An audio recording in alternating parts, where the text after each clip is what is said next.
right, welcome into the Gator Report. We're joining you on Monday due to some technical difficulties from Saturday morning, 9/11. So we want to remember all the 3,000 souls that lost their lives 22 years ago today, and all the first responders. So just want to tip our hats to all the Pasco County Police, Fire, Ambulance, all the first responders for the job they do and looking out for us all the time. So special day, and yeah, I think it sticks with all of us. Do you remember where you were? I sure do. Yeah, where were you? I was in my kitchen watching the TV. Couldn't believe my eyes, for sure. And had to call my wife that was at work, and she didn't know what was going on at the time. Where were you? San Francisco.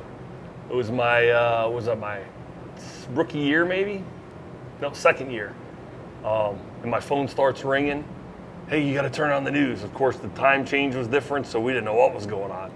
And I remember we went to the facility, and they said we're canceling all the football games this week, and we had to donate blood. So the whole team got on the bus and went and donated blood, and then we came back and had a practice, which was amazingly hard when you're down some blood. And then we all left town, so because they were rolling tanks into San Francisco. So it was crazy. Wow. But I don't think we'll ever forget where we were at that day. Yes. Well, let's talk about Friday's game at Williston. Yep. Wasn't the result that we wanted. It was a tough game. Yeah, absolutely. I mean, the result that nobody wanted, and I think you go through, and we usually talk on Saturdays, and I had a little bit of a different mindset, but then as you keep watching the film and you get more frustrated because a lot of things we did were self-inflicted. Starting up front, and then moving even to the receivers and throwing the ball in the defense and everything. Things didn't go our way when you needed them to, but we didn't create anything to help go our way, if that makes sense.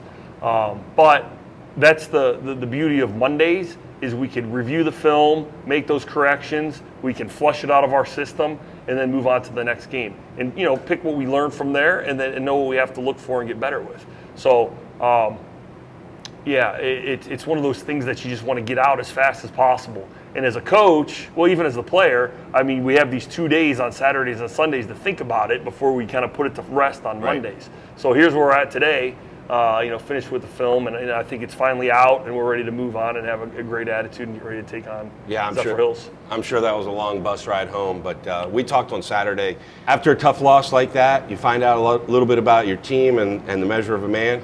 Yeah, and the thing that I think I saw was different leaders and underclassmen leaders stepping up and saying this isn't right, this isn't how we play football.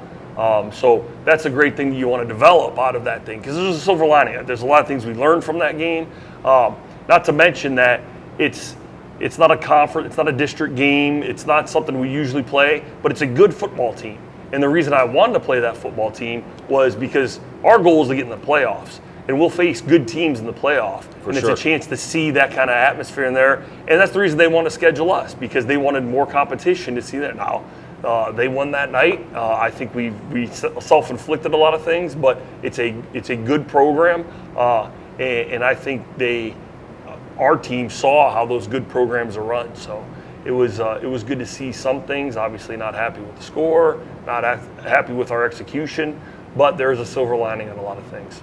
Great. I want to talk about Thursday's game. There's a JV against Cypress Creek. We have a lot of young. The goal for me on JV is I don't want them playing JV. I want them to get their experience so they can get the varsity. I mean, I want Friday Night Lights for our boys. Now, it's a great tool to use to get that live fire action, which you can't get in practice. And so, what we see out there is, we're learning some things. I'm figuring out where we have our, we lack in our strengths, and just learning football. We got to raise our football IQ. But the good thing is, as I see like Xavier Clemente, he's stepping up. John Vidal, he's doing a great job. We're excited to see what he turns into in the coming years, if not helps out this season. Clemente's been on the varsity field. And some of those other guys, Volstead, Adcock, I mean, it's nice to watch them blossom, because you see what's coming. To the point, those guys are also varsity players too. We play them 4-2. or 2-4, however fits for the game week. But we ended up losing the game 15-0, but we were moving the ball through the air a lot. I mean, we threw a lot of passes. Chance was making some good throws and ended up having an injury. So that hurts us a little bit. It actually hurts us a lot. I liked what he was doing. But the exciting thing is we're getting a lot of growth and development about our young guys, and we'll go from there.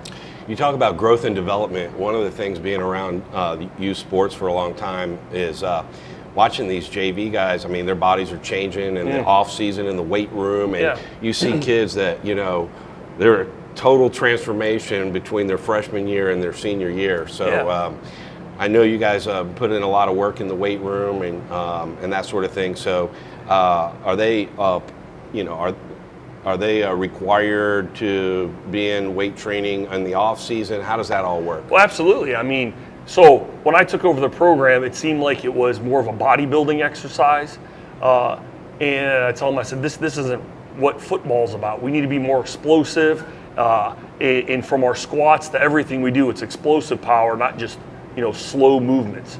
So Coach May, Chris May from Saddlebrook, he came over, and when I trained to play football, he was my trainer. So I said, if I'm doing this, you're writing our workouts. Awesome. And so he caters to a lot of the pro athletes that go over there. And so he says, no, you're right, it's all explosive movement. It really changed from back when I played. I used to 2 lifts a day and very slow movements, and now everything's more explosive, focus on the core. So and that's where you obviously see the biggest growth and development in changing bodies.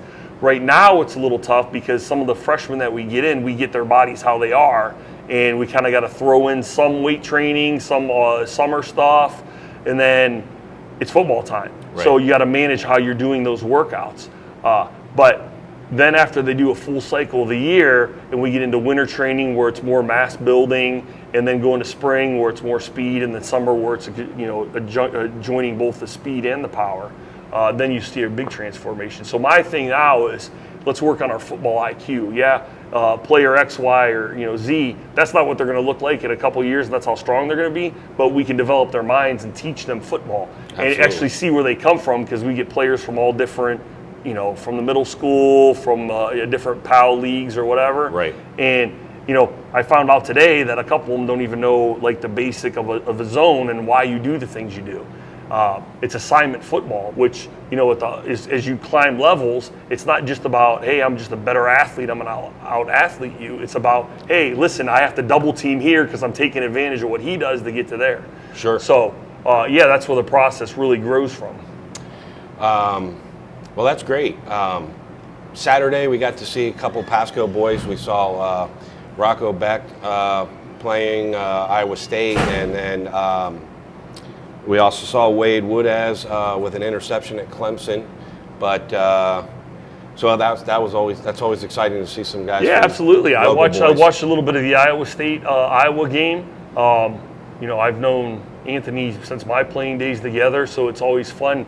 As we're getting older, as old football players, seeing our kids start to take over and follow in our shoe steps. So that was awesome, and I bet Anthony was beside himself to see his kid playing D1 football. Yeah, I mean, amazing. So I don't think it went the way Iowa State thought, but I think they.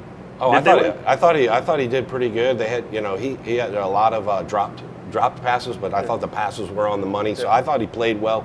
Team didn't get the result that they needed, and his stats won't reflect that, but I think his passes were on the money.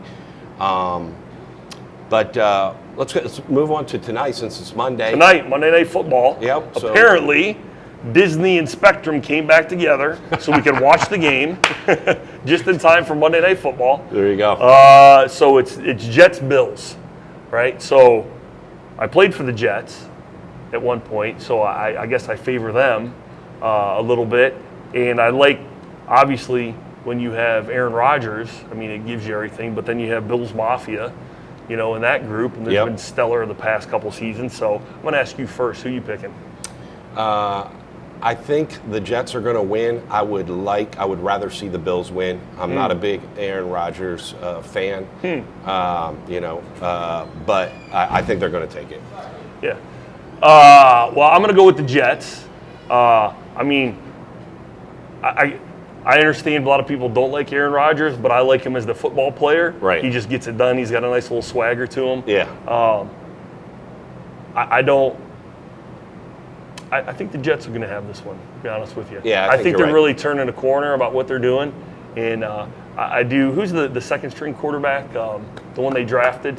I think he's going to develop quickly under Aaron Rodgers, and I think he made a great move staying there. So now that franchise is going to grow over time because they're going to learn when Aaron decides he's going to retire, if it's not tomorrow, the next day, whenever.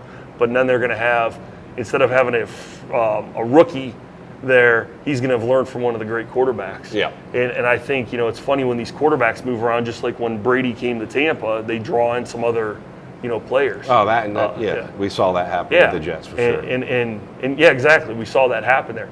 The fun one's going to be when the Jets and the Dolphins play, to me, because I think that's going to be a real game. But I mean, it's conference play, so Yeah.